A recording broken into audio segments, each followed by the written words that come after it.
Good evening, people.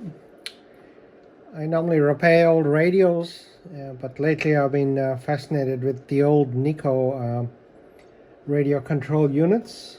So I got one of these Nikko trucks. Got a beautiful looking thing. It's a semi-trailer. It's got the rear. And of course it was dead as a doornail. It turned the radio on. It didn't do anything. So it's taken me quite a while to fix it, and in the process I learned a hell of a lot about how these actually work, which is a prerequisite to being able to fix it. So I just want to show you the most important aspect of fixing one of these. The transmitter,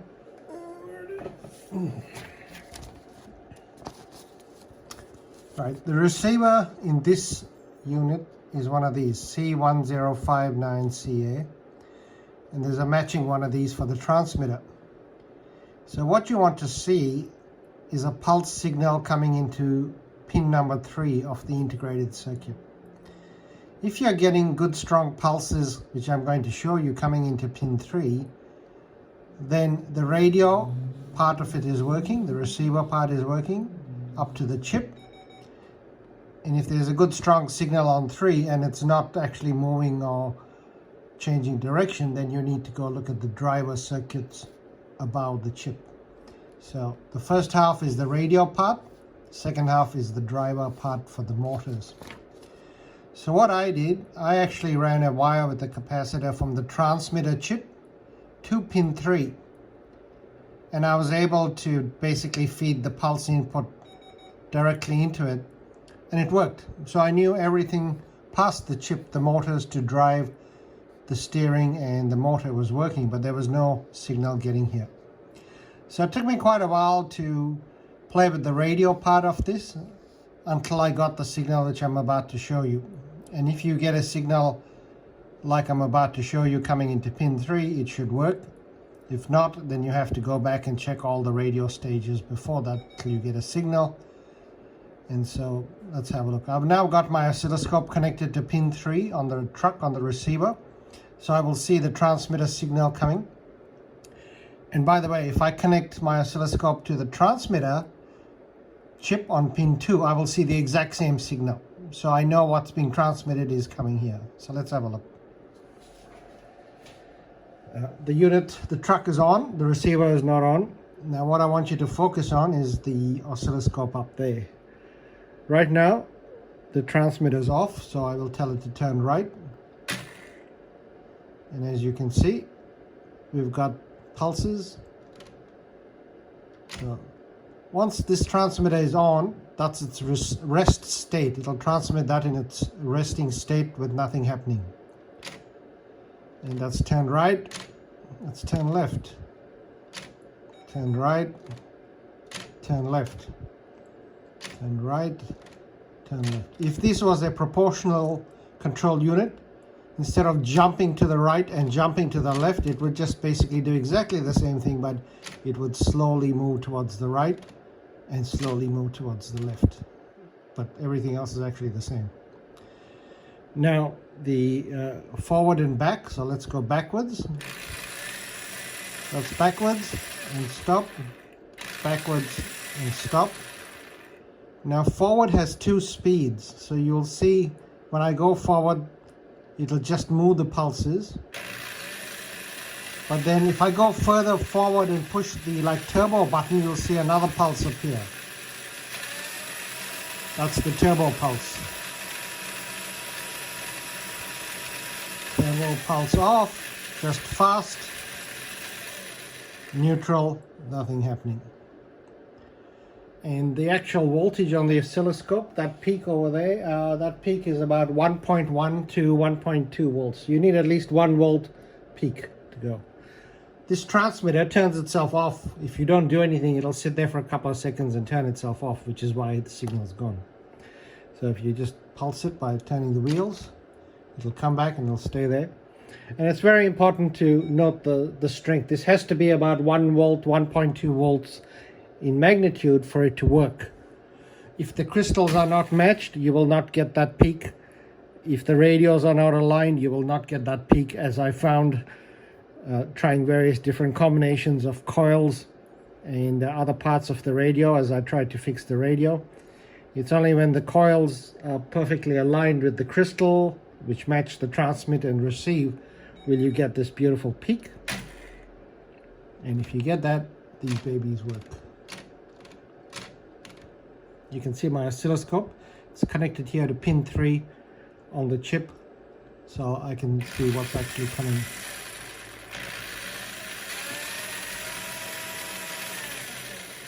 And of course you can do combos, so let's go fast forward and turn right.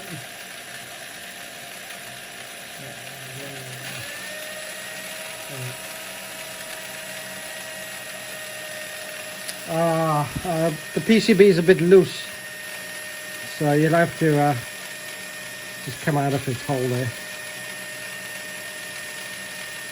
Yeah, I'll stop it now and just put this PCB is loose. So basically it's stuck in forward here, that's the problem. So you see the little switches, they move. So I just need to put it back where it goes and then it'll keep working. So give me 1 sec. Right, I'm back. I'll actually put the cover back on the Nikko. You can see the remote control. I don't know if that's the correct one for it, because it's supposed to have a button, but there's no button. So it's a bit weird. There's actually a button saying sound machine, but nothing before it, inside it. So anyway, this is the unit that came with it, and I don't know if it's correct or not, but the encoder chip matches the decoder chip, which is the most important thing. So now I'm going to show you the reason why I spent so much time to reverse engineer this and fix it. It's because of the sound. And now check this out. I'll turn it on and turn it on.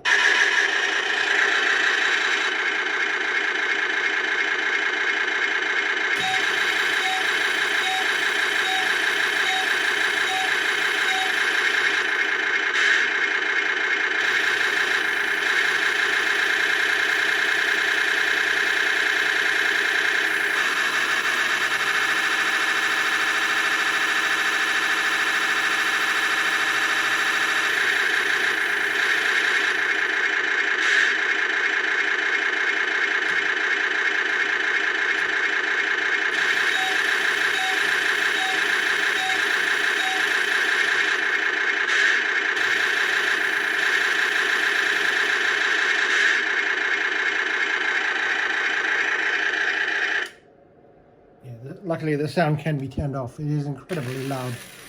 Incredibly loud. The neighbors would hear it. But that's it. It's now fully working. And I learned a pretty good lesson on how to fix these. This had a complex radio, which is called super heterodome, where you've got 3 coils, which are the IF transformers. You've got a crystal oscillator, so it's basically like a walkie-talkie, 27 megahertz walkie-talkie unit. Let's see if I can go closer a bit.